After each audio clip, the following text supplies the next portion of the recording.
All right. A very warm welcome, everyone, to our first flagship project. We are the Rotaract Club of Mumbai Nariman Point, and it is our privilege and honor to host all of you here. My name is Aditya Daria. I'll be your host for this talk. So, just a very brief intro about our club. This is our charter year. We were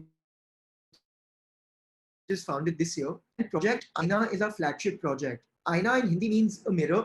And through this project, our goal is to create a reflection of your inner mind and project it to you.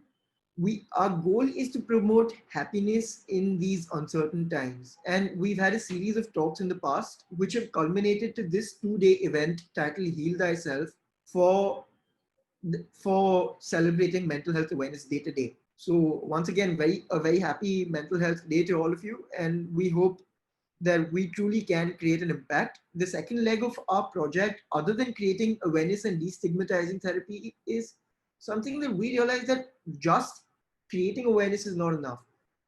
Making therapy reach people is important. Many underprivileged people these days can't afford therapy. So the second leg that AYNA stands on is providing free therapy to underprivileged sections of society for which we've contacted and collaborated with various NGOs. So Tarun, if you could just take it to the next slide, where we'll introduce our speakers for the day. Yeah, sorry. Before we introduce our speakers, I'd like to thank the Rotaract Club of KC College, the Rotaract Club of ML Dhanuka College, Rotaract Club of NMIMS, Rotaract Club of Bombay Hills South, Rotaract Club of Caduceus, Rotaract Club of Mulland Hillview, Rotaract Club of Government Dental College, and the Rotaract Club of Podar College for collaborating with us and being a part of this event believe that where we believe we can really touch many lives. And thank you for your support in helping us achieve this goal. I think that's some technical issue, but I'll move on to the introductions. So for our first talk today, we have one by Letters to Strangers, which is an NGO started by two young people just like us, Aarushi and Neha. Letters to Strangers is a youth-run mental health organization for the young people of India.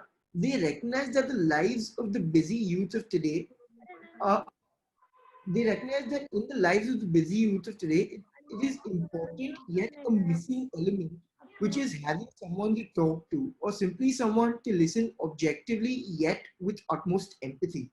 Their objective is to introduce this element in the form of easily accessible and affordable emotional outlets. They aim at destigmatizing, generating awareness, and improvement of mental health, especially that of the youth today. This objective is met via several means, including but not limited to anonymous online and handwritten letter exchanges among strangers, collaborative mental health webinars and seminars with professionals, and initiatives to connect the youth with therapists of today. Since November 2019, they have gathered a following of over 1,330 people on their social media platforms and have exchanged over 4,000 letters. So over to you, Neha and Aarushi, the founders of this club, if you could take us through this evening. Yeah, thank you so much for that warm introduction. So we started Letters to Strangers with a very simple aim. It was that we wanted to ensure that people don't have to struggle with having to find help there, especially when they need to. So a very important part of our journey has also been to ensure that people are careful about the language that they use, because if you haven't realized, our language leaves a lot of impact on people. So we've all been at a point in our lives where, we've been at a loss for words. Now, this could be because we've seen something extremely beautiful, like, you read a great poem and you have no words. Or at other times, it's because you don't know what the right words are to say to something someone's told you. And it's especially in moments like the second where you need to understand that your words can have a very lasting impact. Now, to remind you of the importance of words, I'm going to quote one of my favorite poets. Isn't it absolutely terrifyingly, shockingly amazing how words, tiny little sounds in this chemical filled world, those shapeless, weird marks in stark white paper, can make or break living, breathing people? Words. They're powerlessly powerful, and it's up to us to use them well. Personally, I do struggle with anxiety, and I have for quite some time. But I also have an incredible group of friends who've always had my back, who've used their words well, if nothing else. It's easy for someone with a mental health condition to feel like a burden. So our words are more than just alphabets that we're throwing out. They're reassurances for people who are struggling. You need to assure them that they aren't a burden to you. And it's very difficult because your mind, that person's mind, is battling them. So spend the last 2 years extensively reading about how one can do this. And a lot of times your words aren't enough. It's often said your actions speak louder than your words. So how do you complement both of these things is something I'm going to talk to you about today. Now, again, to recap, what I'm going to talk about is that one simple word can be the difference between someone feeling like a burden and someone feeling good about themselves. And it's up to us, especially as allies, to be there for them. So, what's something you can do? The first thing that you can do is to take concrete actions. When someone has a mental health illness, daily tasks become very difficult. Meeting you for lunch or dinner or for tea can be a task that they don't want to do. And it's not because they don't like you, but it's simply because they do not have the energy to get out of bed. So, it's not something you should take personally. So, instead of feeling bad about them not meeting you, tell them that you'd come over to see them. Ensure that you make a concrete action. Don't just say, hey, I understand. Tell them, hey, I understand. Would you mind if I came over and spent some time with you? Back up your words with actions. If you want to offer them a meal, tell them that, hey, I'm going out for lunch. Do you want me to get something for you on the way back? When you show them with your actions that you're literally trying to make an effort, it has more of an impact in them and it reassures them that they aren't a burden. Now, secondly, something that we all feel very strongly about is telling people to go to therapy. And this is because there is a lot of taboo around therapy, but apart from that, it's also because there is a lot of fear associated with going to therapy. The first time you're going to a therapist, you're going to tell them all the trauma that you're facing, and it can be a very daunting experience. You're going into completely unfamiliar territory, you're talking to a stranger, sharing probably the most vulnerable parts of yourself with them. So, how can you make it easier for somebody else? Tell them that you take them to a therapist, sit in the waiting room of the therapist's office so that even if the session was unfamiliar territory for them, when they come out, there's some sense of familiarity. They're grounded, and this really helps. And it shows that you're there for them on that journey of mental health, and you aren't just pushing them off because you can't deal with their mental health issues, so you're pushing them off to someone else. It shows them that you really care. Again, the goal of therapy is not to, you know, instantly solve someone's issues. So if you have to take 5 steps, divide it into 5 small steps. Getting to therapy is the first step. There are multiple steps after that, and you need to ensure that you're there with your loved one through all of them. Now, it's also very important, especially as we will notice in the current context, to educate ourselves. It's very simple to repost a picture on Instagram thinking that you know enough. Chances are you really don't. Mental health is as important as any other political issue, and it's up to you that if your friend has told you that there is something that's been bothering them, that they're suffering with a mental health condition, you need to read out. There are things in their behavior that you might think annoy you, like them not replying to you on time, them not meeting you, them not eating enough food and stuff like that. It can be very annoying to us because we're used to a certain response from other people.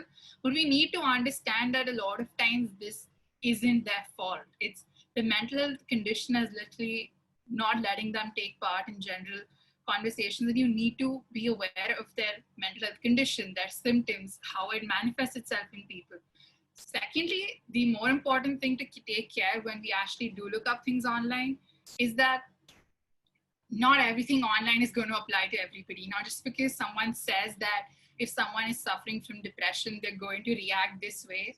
It's not necessary your friend has to react this way. It's completely okay if they don't, because mental health is personal and it manifests itself differently in different people, and there is no cut figure that everyone needs to follow. So you need to understand that if your friend is telling you this is how they deal with something, you need to be okay with that because it's their mental health illness and not yours. You need to accept their coping mechanisms, unless obviously they're unhealthy, then you should talk to them about it. Secondly, you need to be mindful of your language. Now, imagine you're walking down a road and you see that your friend is trapped inside a building, and you have two options. You can either sympathize with them or you can empathize with them. Sympathy would be you go up to your friend and say things like, "Oh man, this sucks. I hope you get out soon." Empathy, on the other hand, would be you get into that building and stay with them. You help them break down the windows and you tell them, "Hey, I'm here now. We'll get out of this together." And it's very important that we respond with empathy and not sympathy, because empathy is you placing yourself in the shoe of the other person, and that is what matters, not simply telling someone that, "Hey, I hope you get better soon." That's not backing up your words with actions at all. So offer them your hand, be there for them, and I assure you it'll go a long way. Now, again, things to be mindful of in our other language is, rather than saying someone committed suicide and offering a negative connotation to it, say someone died by suicide. The word committed carries a criminal connotation, and that's not what you're trying to do. You're probably trying to educate them, you're trying to have a conversation, and it could trigger another person. Rather than saying someone is mentally ill or is bipolar, say that they're a person with the mental illness, because a person is not their mental illness. They are who they are. Their mental illness is just a part of who they are, not their entire being. Again, when you're giving them advice, speak in the eye, because recognize that what you're telling them are your feelings and they are not necessarily reflective of what your friend feels. So instead of saying this is just laziness, say something like, "I feel like you're being lazy from my perspective, but that may not be the case." Acknowledge that what you see as a third person may be very different from what your friend is dealing with on a daily basis, and it's not your place to tell them how they need to feel. Avoid language that suggests that something's wrong with your friend. Now, part of the stigma with mental health illness is the fear of being labeled as crazy. And this sort of language may prevent your friends from talking to you about their mental health condition or even seeking help, because they feel like something's really wrong with them and they're beyond help. Avoid monologues about how you need to do something to help. Understand that your friend already feels like a burden, and if you're going to guilt trip them into feeling that you aren't doing enough for them, you're just adding to their problems. You're not making things better. You have to understand that a person's mental health journey is theirs. You are just with them on the way. You aren't the journey itself. Now, again, it's very easy to consider that them not getting better in concrete terms is your failure when it isn't. Healing is not linear. It's not meant to progress in a certain way only. It moves that it's supposed to, and we need to accept that. You just need to be there for your friend when they need to. Recognize that what you feel is yours, and that's completely okay. But you shouldn't be putting your feelings onto your friend, because that just makes things worse for them. Again, when you are apologizing to your friend about something, please make the apology about them. Don't apologize because you will feel better after you apologize, because chances are they wouldn't. If you're going to apologize for not being there for your friend or for not helping them out enough, ensure that you're actually apologizing to help them feel better and not just absolve yourself of some guilt, because it really does not work. Thirdly, take them seriously. When someone confides in you about anything that is unhealthy, which could involve self-harm, suicidal ideation, or major depressive episodes, take them seriously. Do not dismiss them. A large part of mental health stigma is also dismissing people by thinking that it's not that serious and it's all in the head. Yes, it is all in the head, but that's exactly why you need to listen to them. Your brain is working against them, and we need to be there to help them out. If they're telling you they're not doing okay and they need help, if you can offer them the help, do it. But at the same time, know how much help you can offer. If you know that this is something you cannot handle, at least know an adult you can reach out to, which could be their therapist if they're going to someone, their parents, or someone in their family you can reach out to, or a professional who would be in a position to help them. Now, as friends, it's very easy to get over involved in your friend's life. And we often forget that it takes a toll on us too. Like when you're looking after someone with a mental health condition, it's quite easy to forget where their journey starts and where yours ends. it's very easy to find both of them just mingled together, and that's not how it should be, because then your self-worth somehow gets tied to their self-worth and how well they are progressing, and that's not how it should be. The way you evaluate yourself or your friend should be independent of their mental health illness. It isn't supposed to be related to each other at all. So, I mean, what can you do apart from being empathetic, backing up your words? It's literally easy. It's what you follow for anything political. Educate yourself. Be there for your friend by organizing small get-togethers and act on it. Pass on that information. If you know someone who's been posting things on Instagram where they're using words that can be triggering to people, call them out. Tell them that, listen, this isn't good.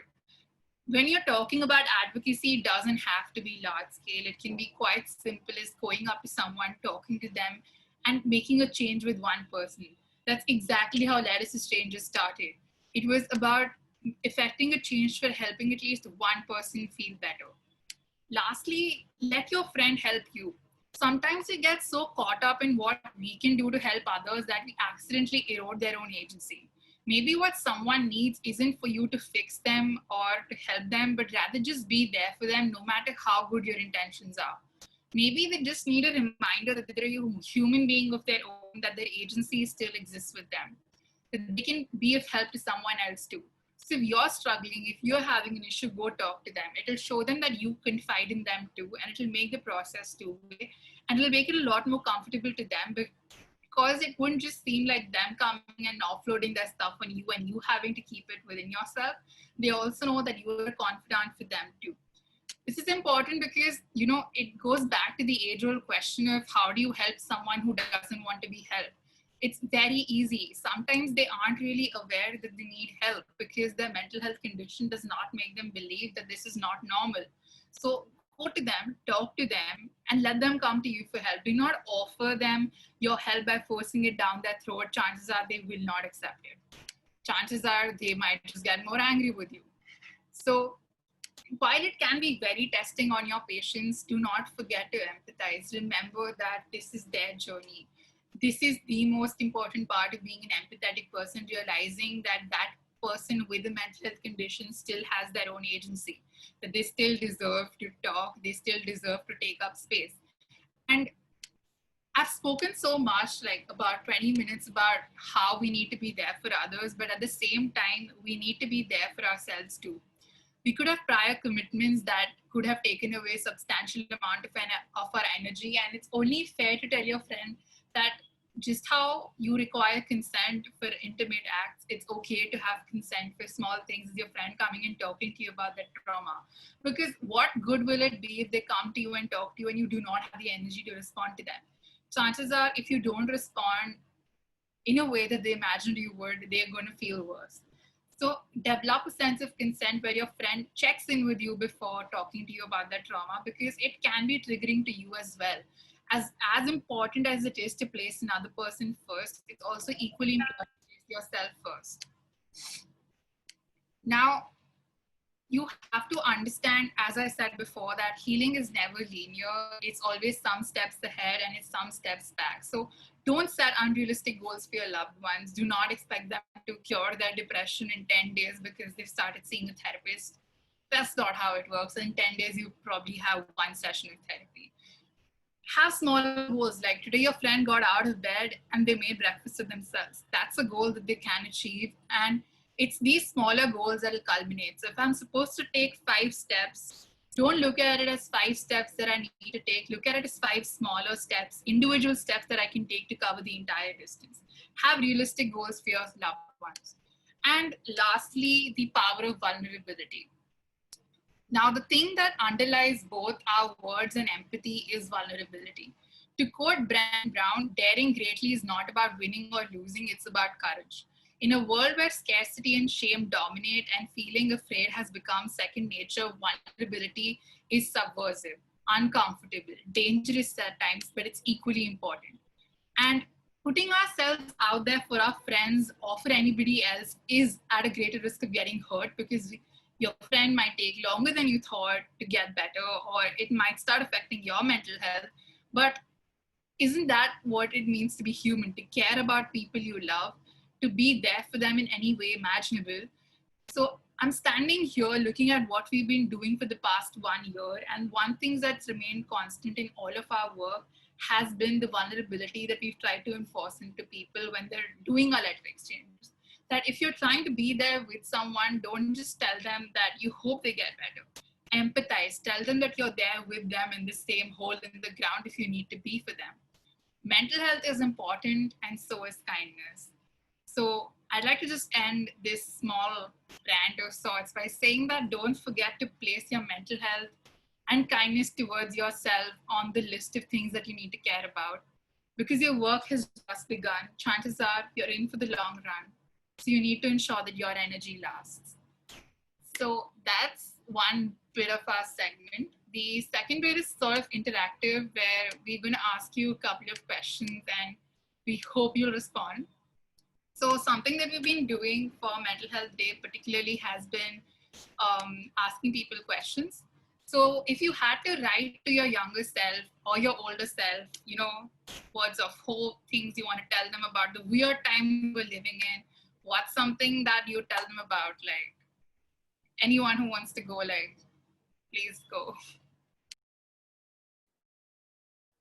I'd start. I'd just tell myself not to stress. Nothing really, like when you're a kid, you think a certain issue is everything. Your world's going to be demolished if you don't sort that issue out. But then in the long run, you realize that it's really not that big a deal.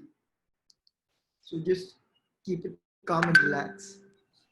Yeah, I mean, the amount of stress that we take, especially now, is just, I mean, the amount of, the effort that we put into hustling all the time without realizing the mental health toll that it takes on us when we're constantly stressed about and working, it's just, yeah, it's bad.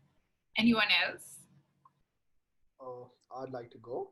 Yeah. So like everyone has the thing of overthinking, correct? And like there are scenarios in your head that like you like fake scenarios in your head that you actually create. And like something that I always tend to tell myself is, who told you so? Like, and then when I have no reply to that, I know like there's something that's wrong on my thing, because these are scenarios like I'm creating in my own head. And like I'm sure like everyone has their own scenarios that they create, but like in the end it's something that's just in your head, and that's about it. Like it's nothing more than that. And like when I don't get a reply back, like who told you so? Like who told you so, so hail. So like yeah, that's something that I do. Yeah, I mean, I think some of our biggest devils just live in our head as some of our own voices that, we don't tend to recognize as our own on most days. But yeah, anyone else? So yeah, I would like to go. I'm Tanya. So one thing I would like to tell my younger self is that I used to be a fat kid. So I was body shamed a lot. So I had this feeling, although it never affected my performance in anything or else, but I always had that feeling that I'm not beautiful. I'm not beautiful enough for the world. So that affected my mental health, kind of. But now, during the course of time, I have developed self-love.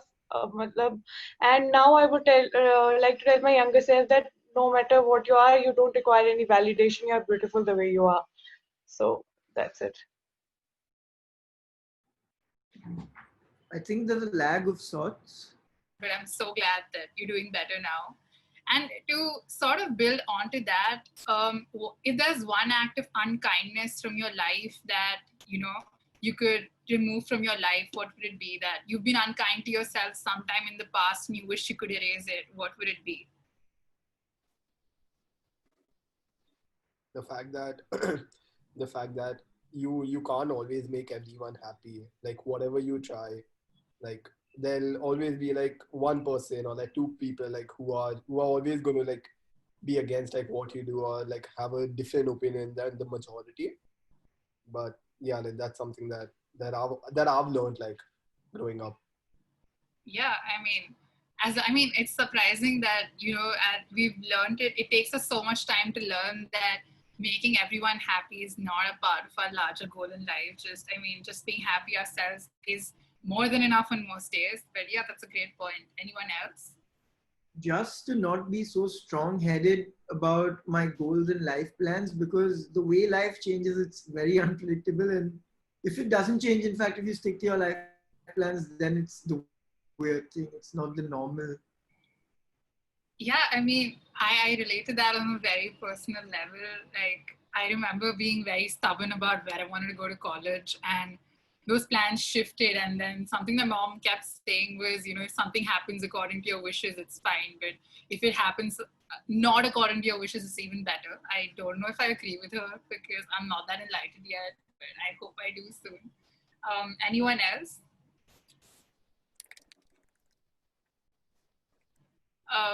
So yeah, I think that was it for like one bit of our interactive session, and now Neha's going to talk to you, and if we have time after that, we'll do another round of questions. So Neha works as head of outreach.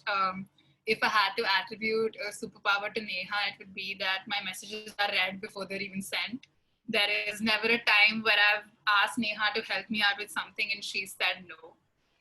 So yeah, in the past 6 months, I do not think anything that we've done would have been possible without her. So yeah, this is Neha here to talk to you about Log Kya Kahenge. Uh, Yeah. sorry, I remembered what I was saying. So something like that I always feel is like be true to yourself, because like in life, like you tend to like make everyone happy, and like in the process you kind of like change what your true self is. But it so happens like that person that you're trying to be, or like that you're trying to portray to everyone, may not exactly be like the best person for yourself personally. And like that's something that that's something that always plays on your mind for everyone. And what does like have a big impact on like on your own self, I feel. Right. Yeah. Neha, do you want to start?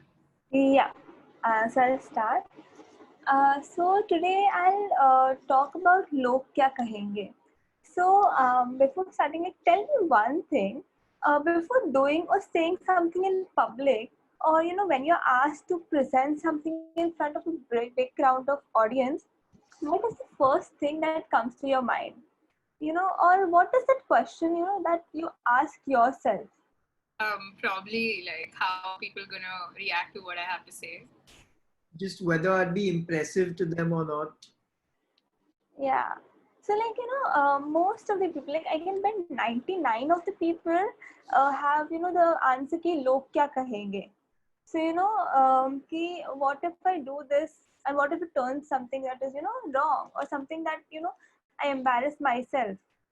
And so I will make it simpler to giving examples. So one such example is, suppose you're in the front of you're in the crowd front of 1,000 people ahead of you, and I ask you to come up on the stage and give a dance performance. I know most of you will deny immediately, like, no, I cannot do this. This is something that's I cannot do. But then, what's the reason?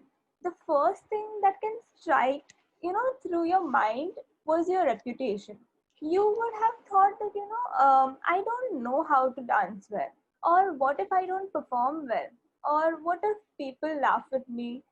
I'll be a laughing stock, and then again I'll embarrass myself. And all these thoughts will finally come to a conclusion in your mind, which states that just a single word, that is denial. Because you would think that it is the only option for you. It is like, that is the only thing you can do right now. And so one more example I'll give you, and this example is something that I really like. That is my example, like myself. So when a teacher asks me to answer a question, or ask my views or opinions on a particular topic, then let me tell you how does my brain reacts to it. So I'll again deny, as each one of us, I'll also deny. I'll say, like, I don't know, because what if I fail to recall my ideas? What if my tongue slips in between? Or what if I speak something wrong? What will my class think of me? And so there are many ifs and buts. But then again, your reaction here is denial. And for person who has stage fright or who has stage fear, this is the first thing. Like this is the first thing that comes to mind.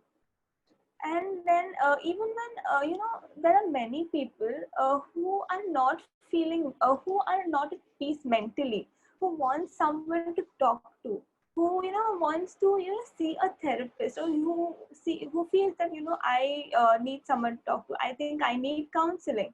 So but then again, first thing that comes to their mind is log kya kahenge.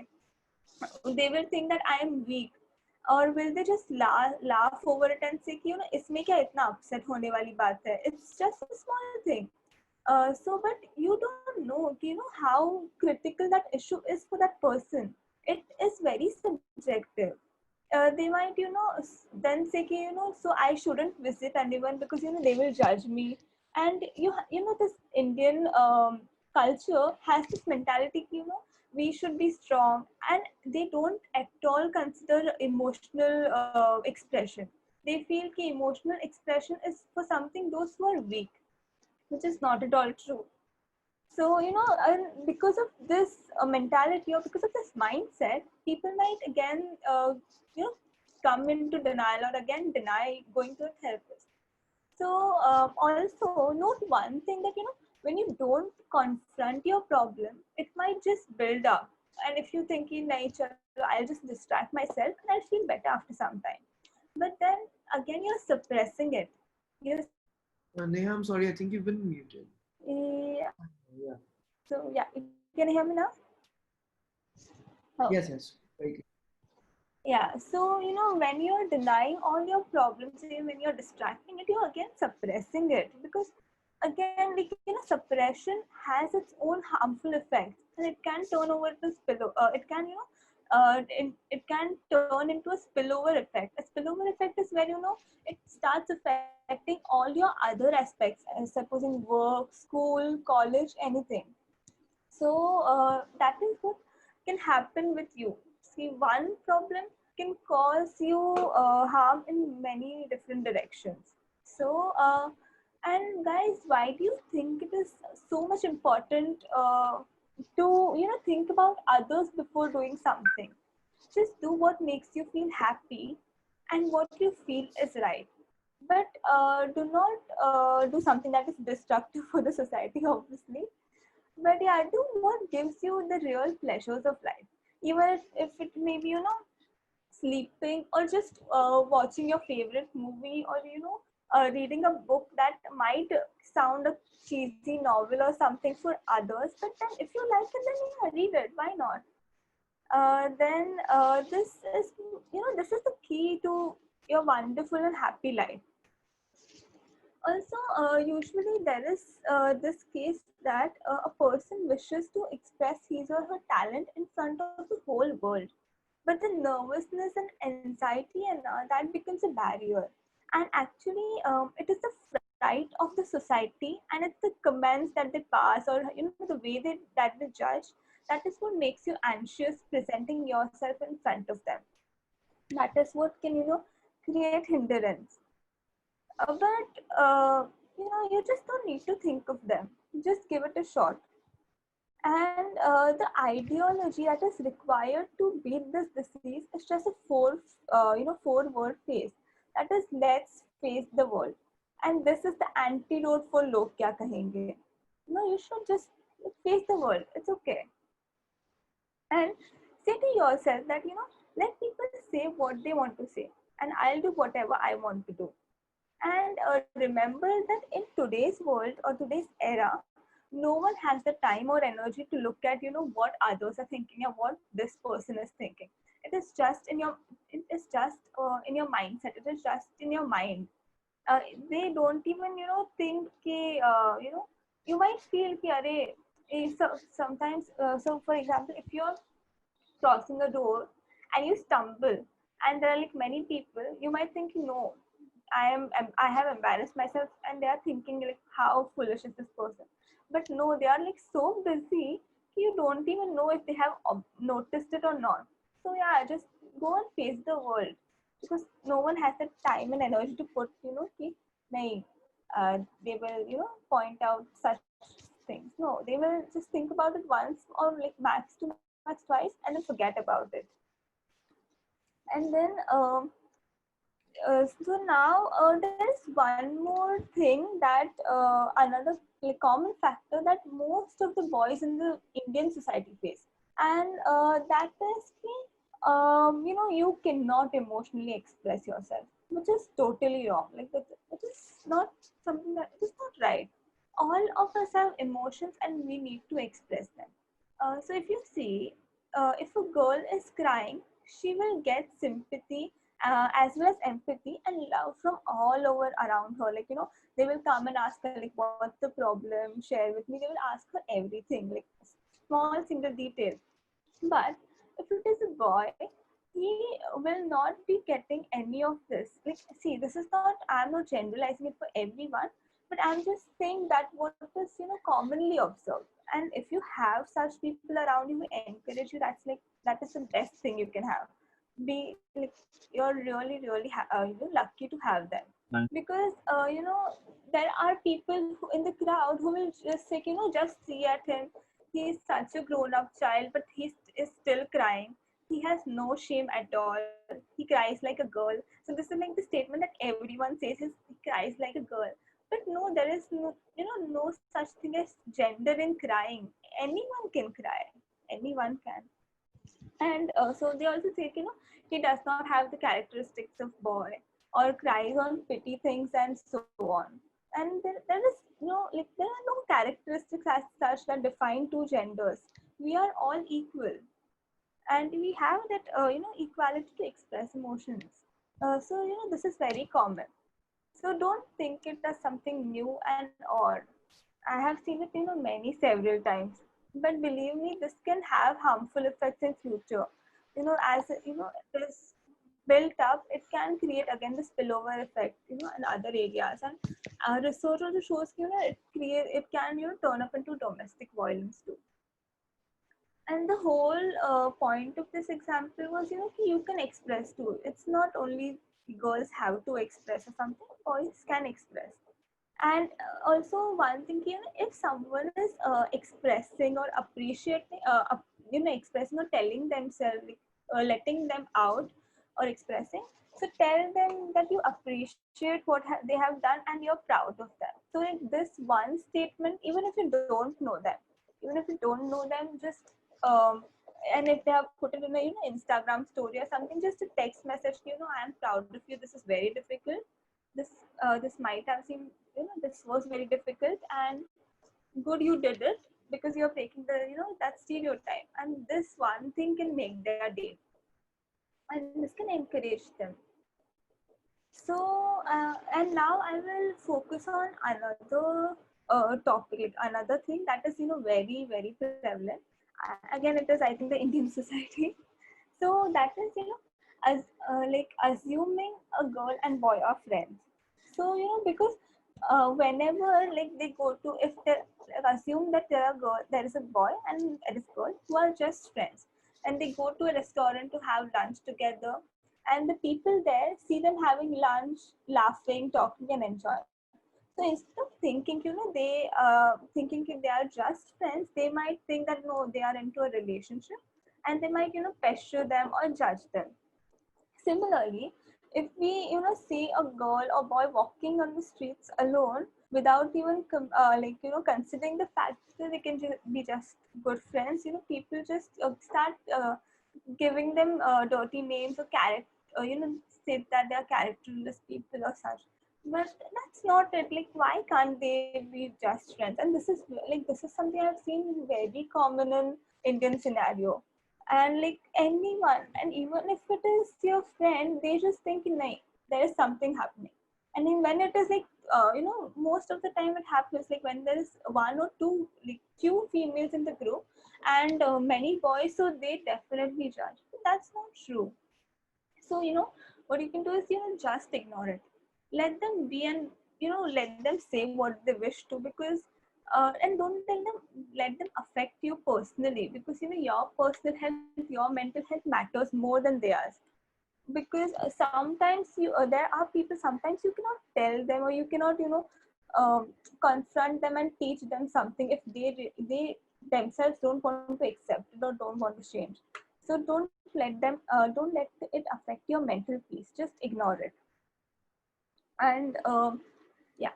Just So to be honest, Neha, yeah. like as you said, like log kya kahenge. So Hmm. that just reminded me of something कि लोगों का काम है कहना, लोग लोग तो कहते ही रहेंगे. So Yes, that's totally. like one thing like that I always like remember by myself. Yes, that's like the most prominent song that you can think of, and something you can listen to whenever you feel, you feel low, you just tune into it. And so, just because of log kya kahenge, they, people are, they are not able to make good friends also because they think कि नहीं नहीं ये लोग कुछ कहेंगे so I won't be friends with them. थोड़ा सा I'll maintain a distance or something. And so to overcome this and everything, so just express your talent. Whatever talent you have, express it. Once or twice you may be wrong. And it's okay, yaar. To err is human. So because at some point of time you will succeed. And that moment you will be the happiest one. Like, that moment will be the happiest one for you. Because, as it is said, experiences are our teachers. So even if you know that, a particular phase is your weakness, but after practice or after trying it 100 times, 100 times, it will happen. So yeah, so that is what I do. Like I had stage fear, but then again in my college I had to do PPTs and I had to present. So for marks I had to do it. So I just started it. I started taking part and everything. Then it fell into place. Yeah, I goofed up like lots of times in the starting, but then again it fell into place. So don't be afraid of it and just face it. And again and again until you get yourself polished. And don't think that you're weak or strong. You're weak than others and others are strong. Karke.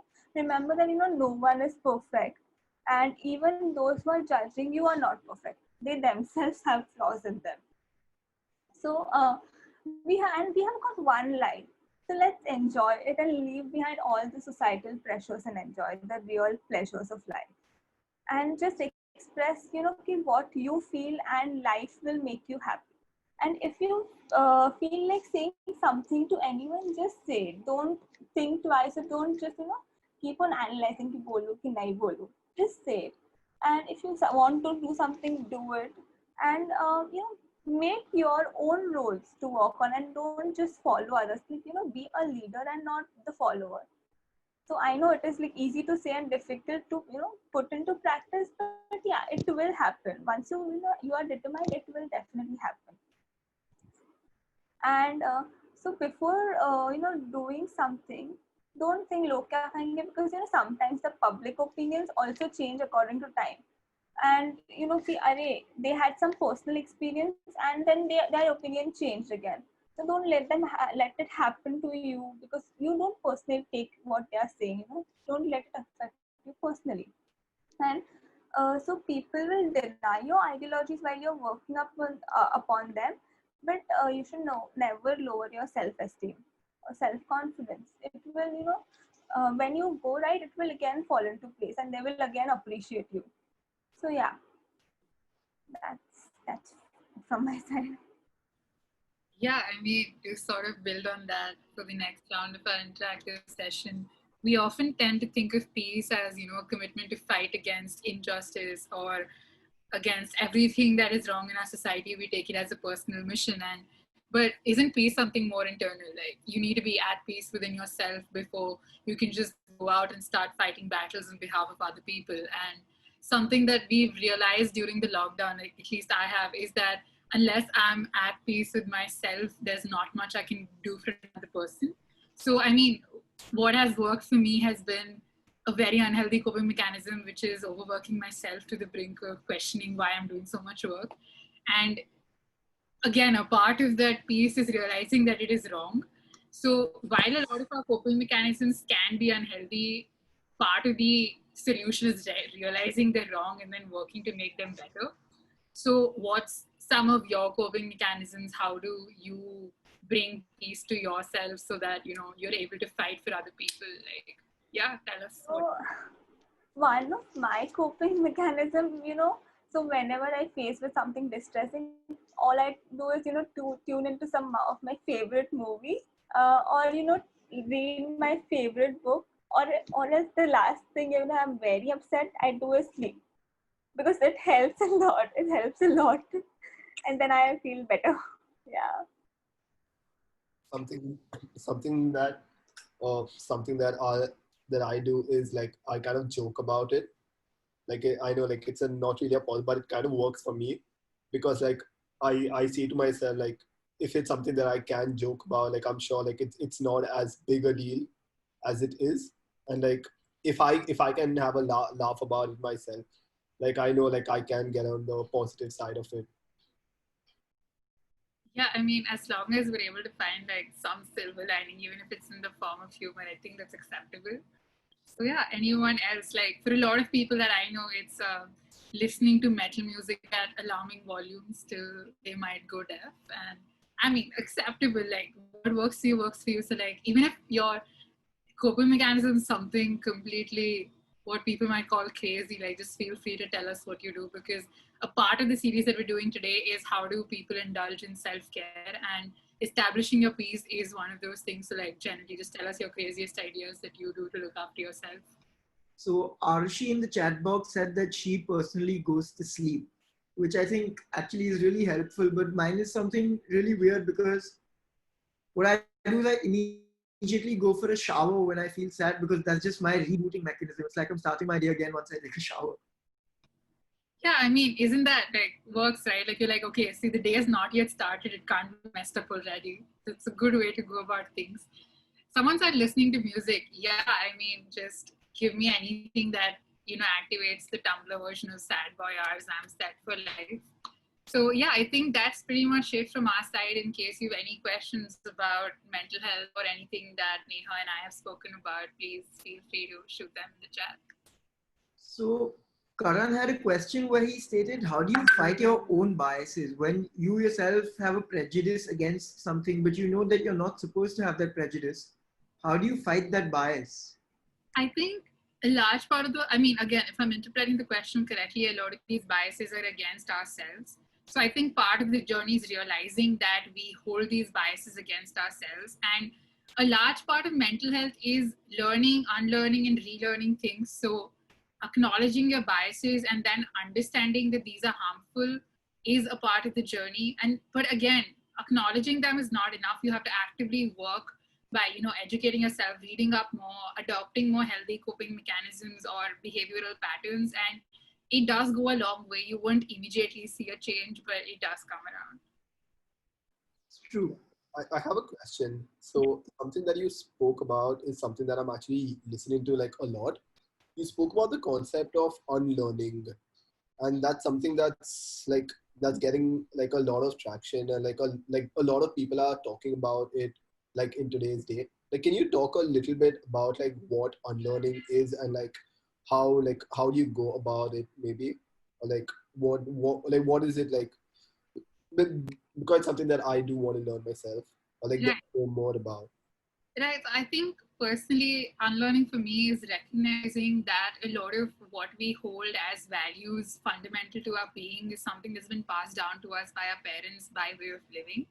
And often the values that would have worked for our parents need not necessarily work for us, largely because of the way society is constantly changing.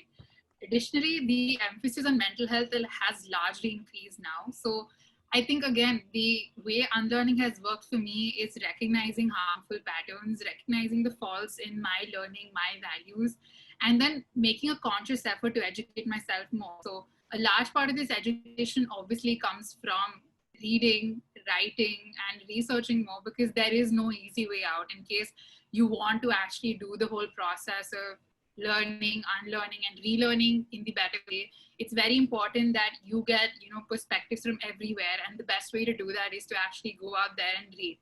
Again, I would advise against using BuzzFeed as a source of information or taking their quizzes to diagnose yourself. But yeah, I mean, I think just finding credible information and I mean, if you ever feel like you need to learn more about something and you don't know where to start, just feel free to drop us a DM. We will curate a reading list for you. It will be me curating the reading list, but yeah, it'll happen. Like, I'll be there for you. Don't worry. Stuti has a question where she said, how do you know if something is insensitive to tell someone? Right. I think the easiest like barometer is that in case someone told it to you, how would you feel? Like, even if it like makes you flinch a little bit, it could be as simple as, you know, someone telling you that that dress doesn't look flattering on you. And it could be them telling you this because it's an honest comment, but it does not feel good. Don't tell that thing to the other person. I mean, it's something very simple like, okay, your dress is looking unflattering. You're probably not commenting on their body type, but indirectly you are. And yeah, it can ruin someone's day a lot. But just adding on to that, I totally agree. But the thing is, everyone has a different threshold for what they consider okay to be commented upon. So I think what she means is, how do you identify that threshold for someone when you're talking to them? I think the way I go about it, again, it's very personal to me, is anything that sounds even a little bit like unkindness to me when I was probably in my early teens, when you're the most sensitive you are. If something would have sounded unkind to me, then chances are it is unkind to someone else right now. And apart from that, any comment that infringes on someone's existence in any form, be it the way they look, the way they're behaving, as long as you're infringing on their existence and freedom to exist, it's insensitive. All right. And we have one last question from Janisha. She's asked, what do you do when you feel low because of someone's negative opinion? I mean, I think if I had to give you a very idealistic answer, I would say don't care, but it usually does not work like that. So if I have to tell you a story, is recently I had to let go of a very toxic friendship, and it was because the way they were behaving and their negative actions were having a more than proportional impact on my mental health. And the only way to do that is to realize that what they're doing is not a consequence of what you are. You are your own person, they are their own person, you have your agency and they have theirs. So if they're doing something wrong, that's not a failing on your part. So if you're feeling low and this is a pattern that you've been feeling this way multiple times, just leave. Like, I know it's very idealistic and you would feel like this way you can sort of leave everyone in your life behind and be alone. Trust me, that's not how it works. You will find a group of friends who genuinely care about you and who will never make you feel as though, you know, they're trying to hurt you consciously, and it does come around. And a large part of the reason why we stick to friendships which are toxic is because they're familiar. But isn't it always said that, you know, the best things happen outside of your comfort zone? So maybe a best friend's just waiting for you right outside of this comfortable friendship. Yeah, that's actually very true. I think we've all had to deal with something like that. Okay, so we have time, I think, for one more question. Uh,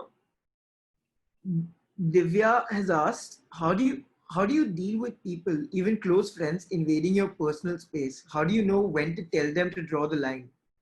So it's something I spoke about even when I gave my like talk slash rant was, I mean, we emphasize so much on consent when you're being intimate with your partner, but shouldn't that sort of apply to everything in your life? Like if your friend wants to spend some time with you, have them check in with you if you're okay with that. Like it could be something as simple as they had a bad day and they want to rant to you, but you know, tell them that, listen, I have this much emotional energy in me and it's my decision how I want to spend this, and not all of it is for you.